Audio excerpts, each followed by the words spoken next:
خلق الإنسان علمه البيان نحمده ونصلي على رسوله الكريم اما بعد فاعوذ بالله من الشيطان الرجيم بسم الله الرحمن الرحيم رب اشرح لي صدري ويسر لي امري واحلل عقدة من لساني يفقهوا قولي۔ ترجمہ و اور اقیمو قائم کرو، الصلاۃ نماز، و آتو اور دو، الزکاۃ زکوٰۃ، ورکعو اور رکوع کرو،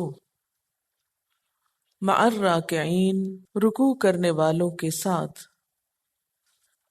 کیا تأمرون تم حکم دیتے ہو، الناس لوگوں کو، بالبر نیکی کا، وتنسون اور تم بھول جاتے ہو، انفسکم اپنے نفسوں کو، وانتم حالانکہ تم، تتلون تلاوت کرتے ہو، الکتاب کتاب کی، افلا کیا، بھلا، پھر، لا نہیں، کیا پھر نہیں، تعقلون تم عقل سے کام لوگے، واستعینوا اور مدد مانگو، بالصبر ساتھ صبر کے، والصلاۃ اور نماز کے، وانہا اور بے شک وہ،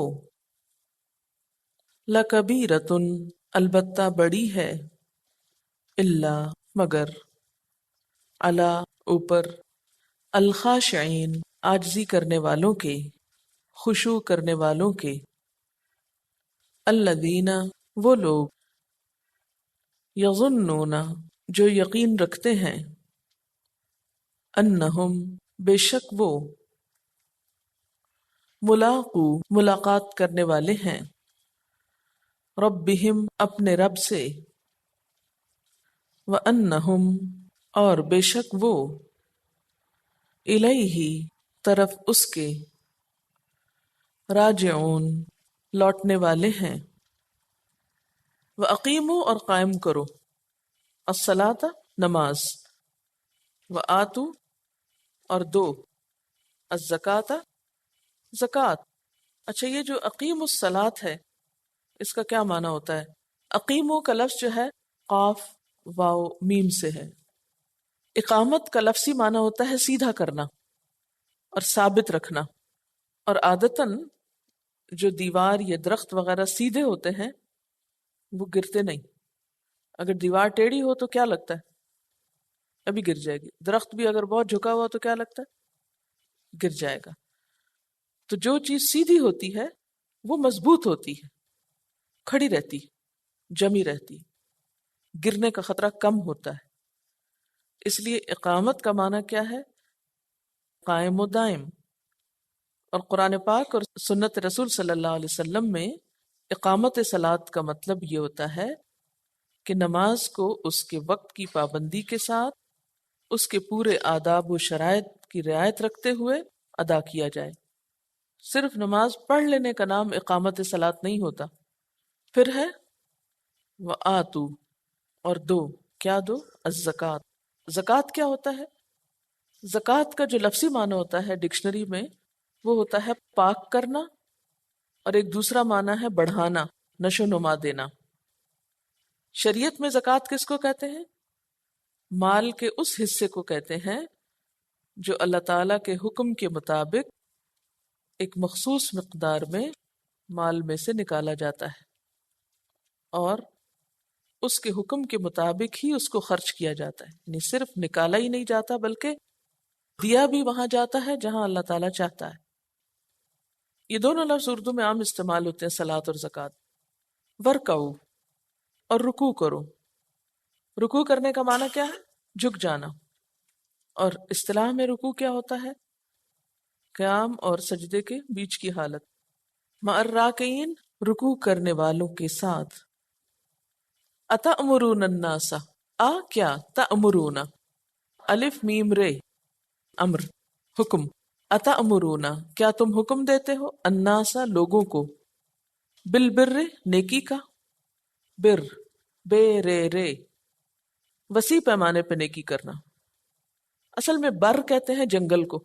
وہاں پر کیا ہوتا ہے، وسیع پیمانے پر سبزہ اگا ہوتا ہے، ہر طرح کے پودے اس میں سے نکلے ہوئے ہوتے ہیں نا، کوئی چھوٹے کوئی بڑے کوئی لمبے کوئی چوڑے. کوئی جگہ عام طور پہ خالی نظر نہیں آتی. تو اسی سے لفظ بر نکلا ہے کہ وسیع پیمانے پر ہر طرح کی نیکی کرنا، چھوٹی چھوٹی نیکی بھی بڑی بڑی نیکی بھی. جیسے آپ گھر میں اگر باغ لگاتے ہیں تو بہت احتیاط سے مخصوص قسم کے پودے لگاتے ہیں، لیکن جنگل میں کیا ہوتا ہے کہ اس کو کوئی حساب نہیں ہوتا.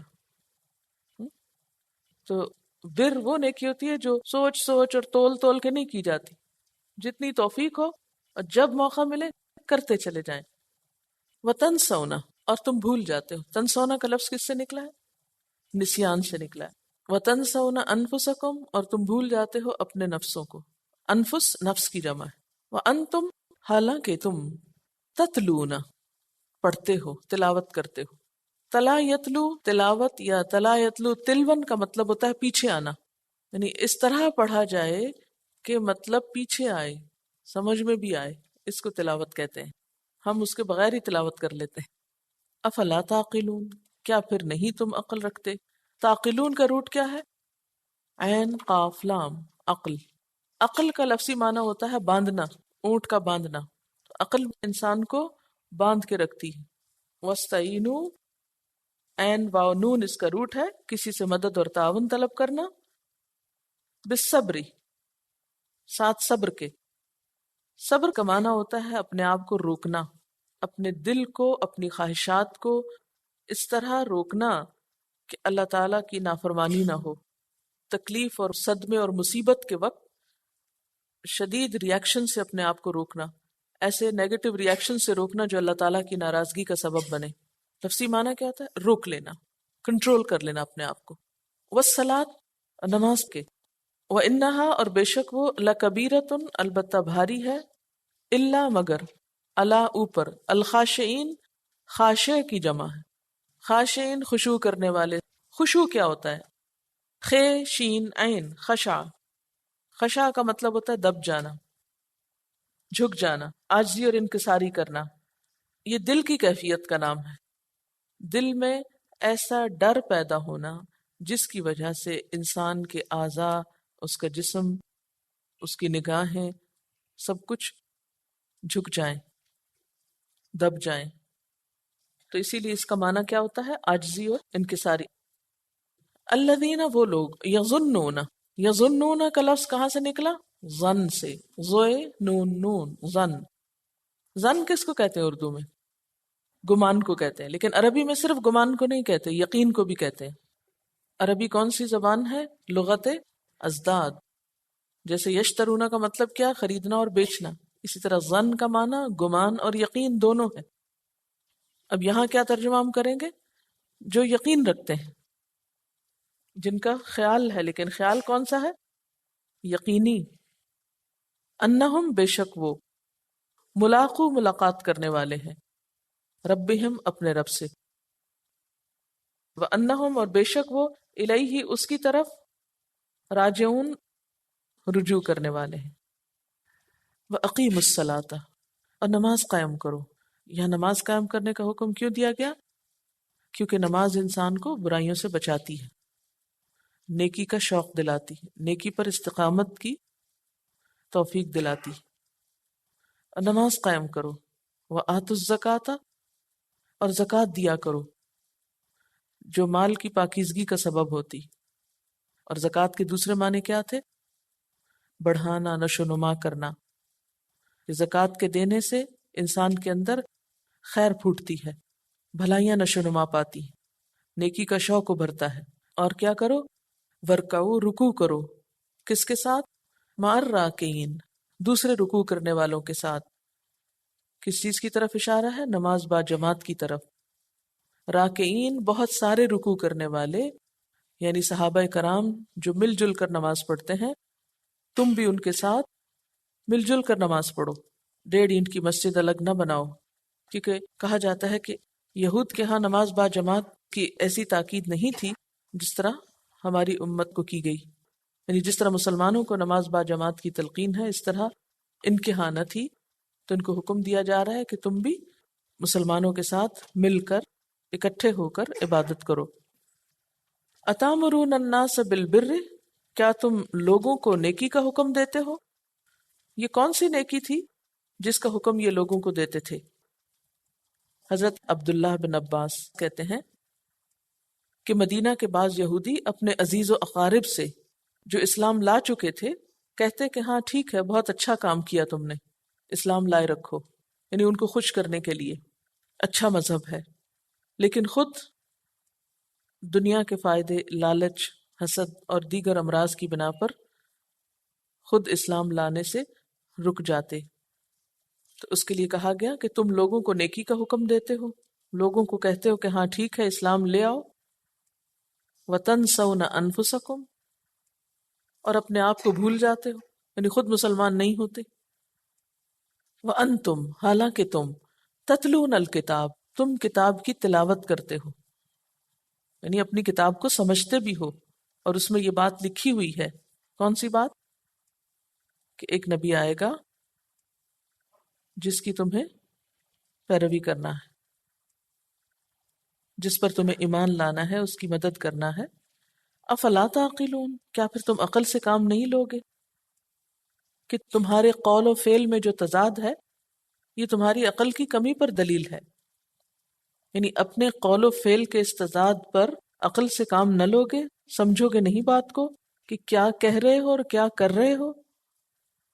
ہاں اگر یہ بات بہت مشکل لگتی ہے، یعنی اپنی انا سے باہر نکلنا اور حق کو قبول کرنا، تو اس کے لیے کیا کرو؟ مشکل سے نکلنے کے لیے دعا کرو، مشکل سے نکلنے کے لیے کیا کرو؟ مدد مانگو اللہ سے۔ کیسے؟ وَاسْتَعِینُوا، اور مدد مانگو بالصبر، صبر کے ساتھ، یعنی حق کے راستے میں پیش آنے والی مشکلات پہ صبر کرتے ہوئے اللہ سے مدد مانگتے رہو۔ والصلاۃ، اور نماز کے ساتھ۔ تو یہاں کیا طریقہ بتایا جا رہا ہے مدد مانگنے کا؟ اللہ کی مدد کیسے آتی ہے؟ 2 شرائط کے ساتھ۔ نمبر 1 صبر، اور نمبر 2 نماز، دعا۔ وَإِنَّهَا، اور بے شک وہ کیا؟ نماز کیا ہے؟ لَكَبِيرَةٌ، البتہ بہت بڑی ہے، بہت بھاری لگتی ہے۔ إِلَّا، مگر، عَلَى الْخَاشِعِينَ، خاشعین کو، اللہ سے ڈرنے والے، اللہ کے سامنے عاجزی کرنے والے، اپنے آپ کو اللہ کا بندہ سمجھنے والے، ان کو نماز مشکل نہیں لگتی۔ خشوع کرنے والوں پر نماز بھاری نہیں ہوتی، بلکہ راحت کا باعث ہوتی، سکون کا باعث ہوتی۔ الذین، وہ لوگ، وہ کون لوگ؟ پھر کس کی طرف جا رہی ہے یہ بات؟ خاشعین کی طرف۔ کہ خاشعین کون ہوتے ہیں؟ یظنون، جو یقین رکھتے ہیں۔ کس بات کا یقین؟ انہم، کہ بے شک وہ، بلا شبہ وہ، ملاقو ربہم، اپنے رب سے ملاقات کرنے والے۔ یعنی خشوع کب آتا ہے؟ جب یہ یقین پیدا ہوتا ہے کہ ہمیں ایک دن اپنے رب سے جا کر ملنا ہے۔ وَأَنَّهُمْ إِلَيْهِ رَاجِعُونَ، اور بے شک وہ اسی کی طرف لوٹ کے جانے والے ہیں، یعنی دنیا میں بیٹھ رہنے والے نہیں ہیں، واپسی اللہ ہی کی طرف ہے۔ تو جس کے اندر جتنا یہ احساس اور خیال غالب ہوگا اتنا ہی اس کے اندر نماز کا شوق زیادہ آئے گا، کیونکہ نماز بھی اللہ تعالیٰ سے ملاقات کا ذریعہ ہے نا، اور اللہ تعالیٰ سے ملاقات کی ایک طرح سے پریکٹس ہے۔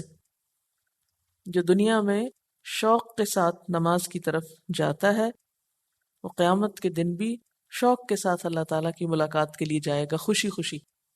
اور جو نماز نہیں پڑھتا دنیا میں، وہ وہاں پر بھی ڈرتے ہوئے جائے گا، وہ کہے گا میں تو سامنے جانا ہی نہیں چاہتا، میں تو جھکا ہی نہیں تھا، کیسے جاؤں اس کے سامنے۔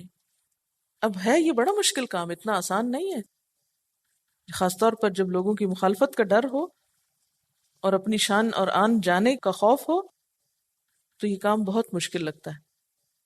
لیکن کس کے لیے آسان ہو جاتا ہے؟ جو کیا کرتا ہے؟ وَأَقِیمُ الصَّلَاةَ، نماز قائم کرتا ہے۔ جب حق کے بیان کرنے میں، سچی بات کرنے میں، بتانے میں ڈر محسوس ہو، مشکل پیش آئے، تو کیا کرنا چاہیے؟ اللہ کی طرف رجوع کرنا چاہیے، نماز قائم کرنی چاہیے، وآتوا الزکوٰۃ، زکوٰۃ دینی چاہیے، صدقہ خیرات کرنا چاہیے، کیونکہ صدقہ خیرات بہت سی بلاؤں کو ٹالتا ہے، اور خصوصی طور پر زکوٰۃ جو اللہ کی طرف سے ایک حکم ہے اور بندوں کا حق ہے. کیونکہ یہود کے علماء میں یہ خرابیاں عام ہو گئی تھی کہ وہ لوگوں کو تو بہت واعظ اور تلقین کرتے تھے اور خود غافل تھے. وَارْكَعُوا مَعَ الرَّاكِعِينَ، اور کیا حل ہے کہ اچھا کام کرنے والوں کے ساتھ مل جاؤ. تنہا اچھائی کرنا مشکل ہوتا ہے. جب آپ اکیلے حق بیان کرنے چلتے ہیں تو مشکل ہو جاتا ہے، جب آپ کے ساتھ اور بھی آپ کے ہم خیال لوگ ہوتے ہیں آسان ہو جاتا ہے. آپ اپنے آپ کو امیجن کریں کہ آپ کسی ایسی مجلس میں ہیں جہاں تنہا آپ ہی ہیں حق بات کرنے والے یا حق کے نمائندے، تو آپ کا حال کیا ہوگا؟ سب آپ کے اوپر چپٹ پڑیں گے. لیکن اگر آپ کچھ اور لوگوں کے ساتھ ہوں گے، ایک گروپ کی شکل میں ہوں گے یا مل کر کہیں پر موجود ہوں گے، تو پھر صورتحال کیا ہوگی؟ مختلف ہوگی. اس لیے یہاں کیا کہا گیا؟ وَارْكَعُوا مَعَ الرَّاكِعِينَ، جو اور رکوع کرنے والے ہیں ان کے ساتھ مل کے رکوع کیا کرو. یعنی با جماعت نماز کی طرف اشارہ ہے. اور با جماعت نماز کس بات کا سبق دیتی ہے؟ مسلمانوں کو ایک ہونے کا، اکٹھے ہونے کا. صف بندی کیوں کرائی گئی؟ صفیں درست کیوں کرائی گئی؟ دن میں 5 دفعہ ملاقات کرنے کا کیوں حکم ہے؟ یعنی نماز با جماعت صرف اللہ سے ملاقات ہی نہیں، اللہ کے بندوں سے بھی ملاقات ہے، اپنے ہم خیال لوگوں سے بھی ملاقات کا ذریعہ ہے. اور جو لوگ دن میں 5 مرتبہ اکٹھے ہوں گے تو آپ دیکھیے کہ وہ کیسی سیسا پلائی ہوئی دیوار ہوں گے اگر وہ پوری اسپرٹ کے ساتھ نماز پڑھیں. وہ مل جل کر برائیوں اور باطل کا کیسا مقابلہ کرنے کی قوت رکھتے ہوں گے.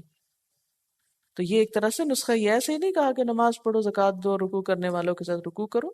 اس کا لنک ہے پیچھے والی بات کے ساتھ. پھر اتأمرون الناس بالبر وتنسون انفسکم، لوگوں کو تو تم نیکی کا حکم دیتے ہو اور اپنے آپ کو بھول جاتے ہو. پھر یہود ہی کے علماء کی طرف اشارہ ہے کہ جو لوگوں کو تو کہتے تھے کہ تم مسلمان ہو تو ٹھیک ہو، اچھی بات ہے. اچھا آج کل بھی کیا ہوتا ہے، بعض اوقات کچھ لوگ ایسے ہوتے ہیں کہ جو دوسروں کو اچھا کام کرتے ہوئے دیکھ کے کیا کہتے ہیں؟ بہت اچھا کر رہے ہیں، شاباش. لیکن اگر کہا جائے بھی آپ بھی کر لیں، آپ بھی ساتھ چلیں، تو پھر کیا کرتے ہیں؟ کوئی اپنی مصروفیت کا بہانہ کر دیں گے، کوئی اور اس طرح. تو بات یہ ہے کہ صرف ایک اچھے کام کو اپریشیٹ کر دینا ہی کافی نہیں ہوا کرتا، بلکہ کیا کرنا چاہیے؟ خود بھی کرنا چاہیے. اگر ہم یہ کہیں علم حاصل کرنا بہت اچھی بات ہے، نماز پڑھنا بہت اچھی بات ہے، صدقہ دینا بہت اچھی بات ہے، دیا کرو، کیا کرو، اور خود ان ساری نیکیوں سے محروم رہے؟ نہیں، جو دوسروں کو کہتے ہو وہ خود بھی کرو. حضرت انس رضی اللہ تعالیٰ عنہ سے روایت ہے کہ نبی صلی اللہ علیہ وسلم نے فرمایا، شب معراج میرا گزر کچھ لوگوں پر ہوا جن کے ہونٹ اور زبانیں آگ کی کینچیوں سے کترے جا رہے تھے. ذرا سوچیں، کینچی سے زبان کاٹی جائے. میں نے جبریل علیہ السلام سے پوچھا یہ کون ہیں؟ جبریل علیہ السلام نے بتایا کہ یہ آپ کی امت کے دنیا دار وائز ہیں جو لوگوں کو تو نیکی کا حکم کرتے تھے مگر اپنی خبر نہ لیتے تھے. دوسروں کو تو خوب نماز پہ لیکچر دیتے تھے اور خود نماز پڑھنا بھول جاتے تھے یا سو جاتے تھے نماز چھوڑ کے. اسی طرح ابن عساکر نے ذکر کیا ہے کہ نبی صلی اللہ علیہ وسلم نے ارشاد فرمایا، بعض جنتی دوزخیوں کو آگ میں دیکھ کر پوچھیں گے تم آگ میں کیوں کر پہنچ گئے، حالانکہ ہم تو بخدا انہی نیک اعمال کی بدولت جنت میں داخل ہوئے جو ہم نے تم سے سیکھے تھے. تو وہ اہل دوزخ کہیں گے ہم زبان سے کہتے ضرور تھے لیکن خود عمل نہیں کرتے تھے، ہم دوسروں کو تو بتاتے تھے لیکن خود نہیں عمل کرتے تھے. تو اسلام میں اصل نیکی کیا ہے کہ جو انسان خود بھی اچھا کام کرے اور دوسرے کو بھی کرنے کو کہے. لیکن اس کا یہ مطلب نہیں ہے کہ ہم اگر خود نہیں کر رہے تو دوسرے کو بھی نہ کہیں، بلکہ حکم کیا ہے کہ جب دوسرے کو کہیں تو ساتھ ساتھ اپنا حساب بھی لیتے رہیں کہ میں خود کر رہا ہوں. اور یاد رکھیے اسی بات میں اثر پیدا ہوگا جس میں آپ کا اپنا عمل اچھا ہوگا. اگر آپ کا اپنا عمل اچھا نہیں اور آپ صرف دوسروں کو نصیحتیں کر رہے ہیں تو آپ کی بات ہلکی ہو جائے گی، اڑنے لگے گی ادھر ادھر. کان کے راستے دل میں نہیں جائے گی دوسرے کے، وہ کیا ہوگی؟ اوپر ہی جائے گی۔ پھر فرمایا وَأَنْتُمْ تَتْلُونَ الْكِتَابَ، حالانکہ تم کتاب کی تلاوت کرتے ہو، تمہیں کتاب سمجھ آتی ہے۔ جب کتاب سمجھ میں آتی ہو تو اس وقت تو پتہ چل جاتا ہے نا کہ کیا کرنے کا حکم ہے اور کس چیز کے چھوڑنے کا حکم ہے۔ افلا تعقلون، کیا تم میں عقل نہیں؟ یہ تو ایسے ہی نہیں کہ ایک شخص بھوکا ہو اور وہ خود کھانا کھانے کی بجائے صرف دوسرے کو کھلائے، تو اس کا مطلب اس کی عقل کی کمی ہے، کیونکہ جو عقل مند شخص ہوگا وہ خود بھی کھائے گا، دوسرے کو بھی کھلائے گا۔ یا وہ بھی عقل مند نہیں کہ جو صرف خود کھائے اور دوسرے کو بھول جائے۔ عقل مند کون ہے؟ جو اپنا خیال بھی کرے اور دوسرے کا بھی کرے۔ پھر یہ کام مشکل ہے، نیکی کا حکم دینا بھی اور خود عمل کرنا بھی آسان کام نہیں ہے، بہت بڑی ذمہ داری ہے۔ اس کے لیے پھر کیا کرنا چاہیے؟ وَاسْتَعِینُوا بِالصَّبْرِ وَالصَّلَاةِ، صبر اور نماز کے ساتھ مدد مانگو۔ کیوں؟ اس لیے کہ جب تم خود اچھا کام کرو گے تو بھی لوگ باتیں بنائیں گے، جب تم خود اچھا عمل کر کے دوسرے کو کہو گے تو بھی لوگ کرٹیسائز کریں گے۔ پھر آپ سوچیں گے، آپ کی آنکھوں میں آنسو آئیں گے کہ میں دوسروں کا بھلا چاہتا ہوں اور لوگ مجھے کو برا بھلا کہتے رہتے ہیں۔ ایسے میں کیا کرنا ہے؟ کوئی نیگیٹو ری ایکشن نہیں شو کرنا، صبر کرنا ہے۔ وَاسْتَعِینُوا، مدد مانگو۔ کس چیز پہ مدد مانگو؟ نیکی پہ قائم رہنے کے لیے مدد مانگو، اور نیکی کا حکم دینے کے لیے اللہ کی مدد مانگو کہ اللہ تعالیٰ حق بیان کروائے اور اس پر خود عمل کی توفیق بھی عطا فرمائے اور لوگوں کی باتوں پر صبر دے۔ وَاسْتَعِینُوا بِالصَّبْرِ وَالصَّلَاةِ، صبر اور نماز کے ساتھ مدد چاہو۔ وَإِنَّهَا لَكَبِيرَةٌ، اور بے شک وہ نماز بڑی بھاری، بڑی مشکل چیز ہے۔ إِلَّا عَلَى الْخَاشِعِينَ، مگر خشوع کرنے والوں پر۔ خشوع دل کی کیفیت کا نام ہے، دل میں اللہ کا ایسا ڈر کہ جو جسم پر بھی حاوی ہو جائے، کیونکہ آخرت پر انسان کا جو یقین ہے اور خشوع ہے وہ انسان کے لیے بڑے بڑے کاموں کو آسان بنا دیتا ہے۔ یعنی جو حقیقی معنوں میں خدا کے بندے ہوں گے نا، خدا سے ڈرنے والے، ان کو نماز مشکل نہیں لگے گی۔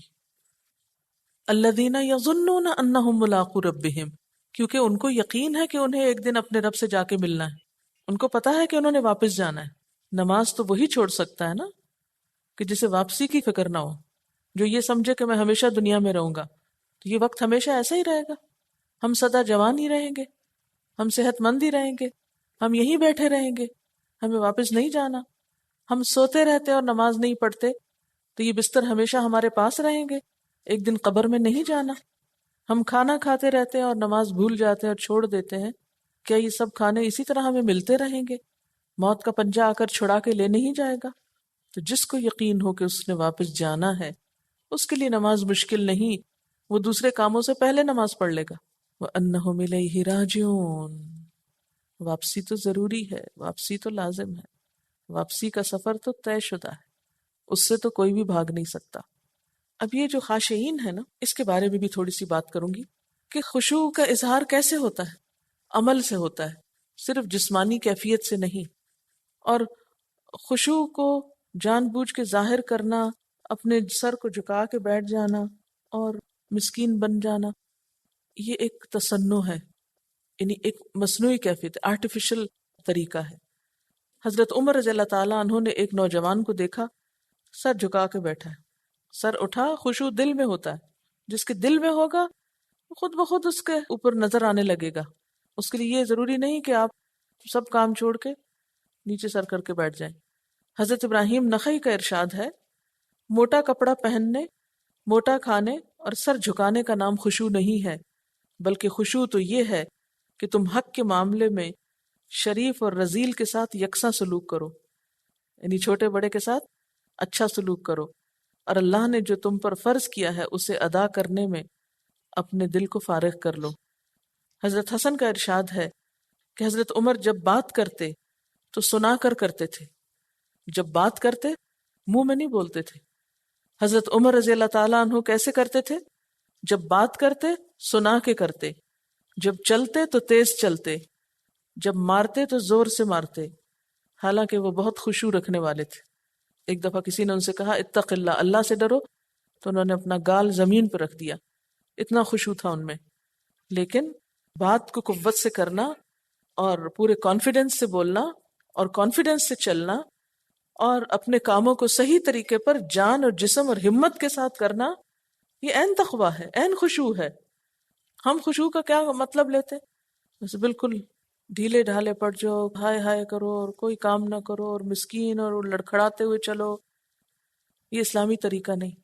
ہمارے ہاں تو اللہ والا اس کو کہتے ہیں کہ جس کو ہوش اپنی بھی نہ ہو، نہ کھانے کی ہو، نہ نہانے کی ہو، نہ کسی اور چیز، ان کو نام ہم دے دیتے ہیں اولیاء اللہ کا۔ حضور صلی اللہ علیہ وسلم سے بڑھ کر کون ولی اللہ ہو سکتا ہے کوئی آپ سے بڑھ کر ولی اللہ؟ لیکن آپ کے اگر انداز آپ پڑھیں سیرت کی کتاب میں تو کوئی ایسا نظر نہیں آئے گا جس میں ایسی مسکینی شکل و صورت پہ چھائی ہوئی ہو کہ تو ہم نے اسلام کو مریض، مریل، مسکین ظاہر کیا ہے۔